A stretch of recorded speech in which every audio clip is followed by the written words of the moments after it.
count the votes. Vote of 13 to 5 to 1. This motion to override the veto fails and the veto is sustained. We will now take comments. We shall overcome. We shall overcome. We shall overcome someday. Do it. No, we can do it. I believe in my heart.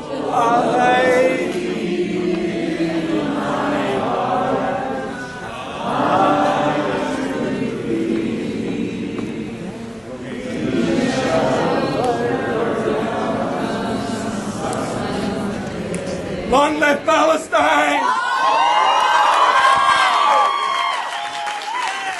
When Rosa Parks decided to sit in the front of the bus, she sat there alone, knowing that the white, racist majority of the South at that point would punish her for that.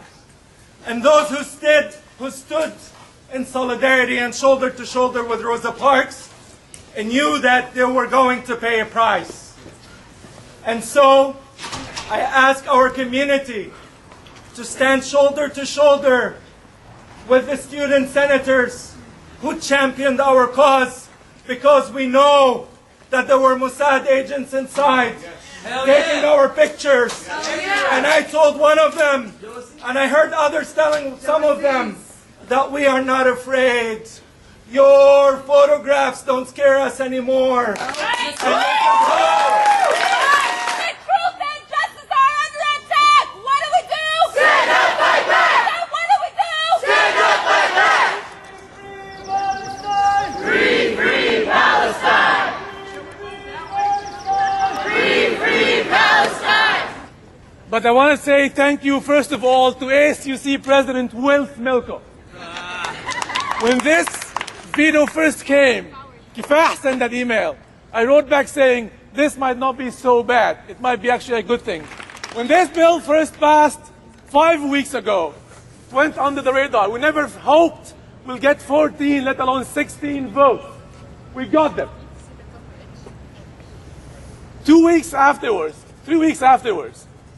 it was SJP, JVP on board, Desmond Tutu, Chomsky, Naomi Klein, Mary Maguire, people from Palestine, everybody just came together.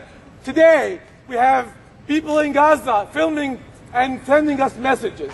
We had Nobel Peace Laureates, 110 faculty members from California alone, International Jewish Voice, everybody, community members, churches, synagogues, mosques that came together. We could not have hoped for anything better than this. So thank you again for President Will Smelko. Everybody, send in a heartfelt thank you note. Many of you don't know me, but I'd like you to know that, as one of our brothers said, I love you all. And the quality of a society, the quality of a community is measured by the moral stature and worth of its individuals in it. And look around.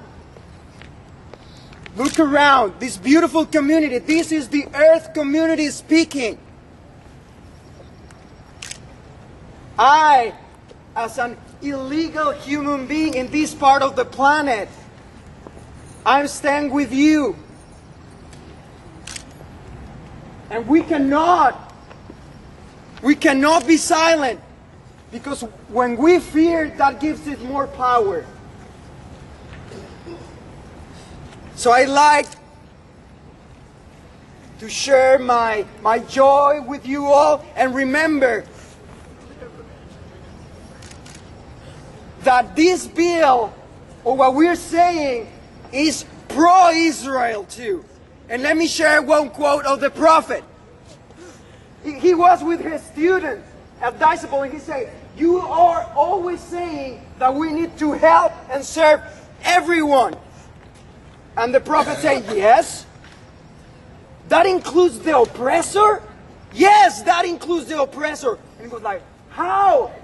By preventing them from their oppression. So remember the next time, if think like a human body is the mouth and the stomach, the organs cannot be fighting, cannot be opposing.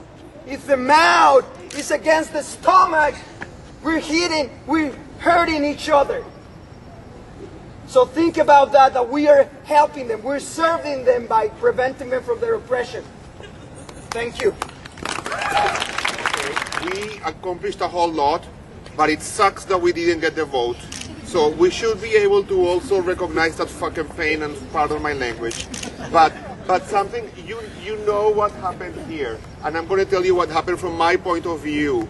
From my point of view, the work that we have done together has made me a better person, has made me a better Jewish person as well. And I will tell you this one thing, that working with you guys, working with Students for Justice in Palestine, working with others from different groups, shoulder to shoulder. This is what's going to make this freaking thing work on the long run. We have the seeds, we have also some lessons, and after we go home, and it's okay to hold our head high, it's also okay to stop for a second and freaking cry because we didn't fucking get the vote. Even though we were always the majority. Don't doubt that for a second. But after you collect yourself, then comes the other part. And the other part is figuring out what are the lessons, what did we learn from this? Because we learned a hell of a lot. And the next time we're coming again and again and again, and this is going to happen. Real social change, real progress takes time. You're beating your heads against a wall that will eventually fall. We're going to have headaches in the meantime. We're going to have a hell of a struggle. This is just the beginning. But justice wins in the long run. It always wins in the long run.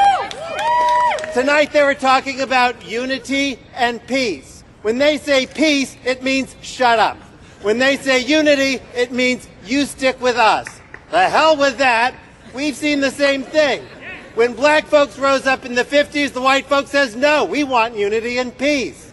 When queer people rose up in the 70s, straight folks says, no, we want unity and peace. Stop shaking things up. Stop reminding us of things we don't want to see. Well, we ain't stopping, baby.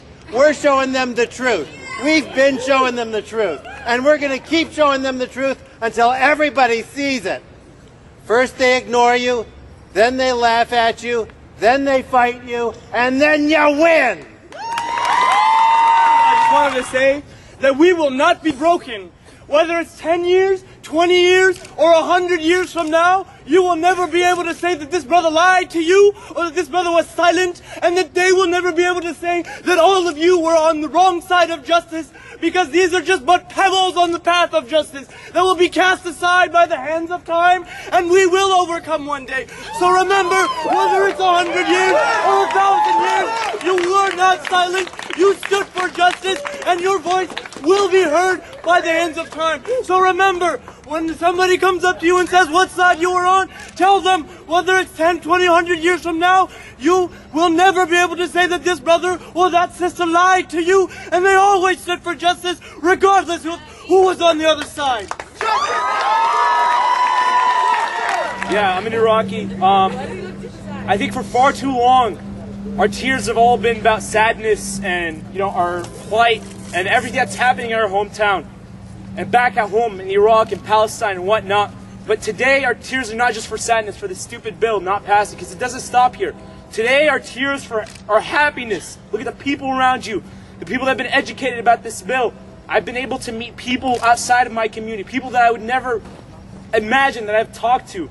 And this bill has brought us together. So let's keep this movement going and educate people around you. Each person today, take the power and the motive that's in you and educate the people that are around you. Empower your community, because justice will prosper and we will never be silenced. This does not silence us. Thank you, guys. About building community, I just wanted to say something. That UC Berkeley created a really good blueprint for BDS.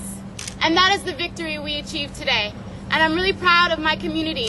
And I guarantee you that after building this community, we're building a movement, and this movement is going to carry the community. So a lot of us are going to be getting threatening phone calls.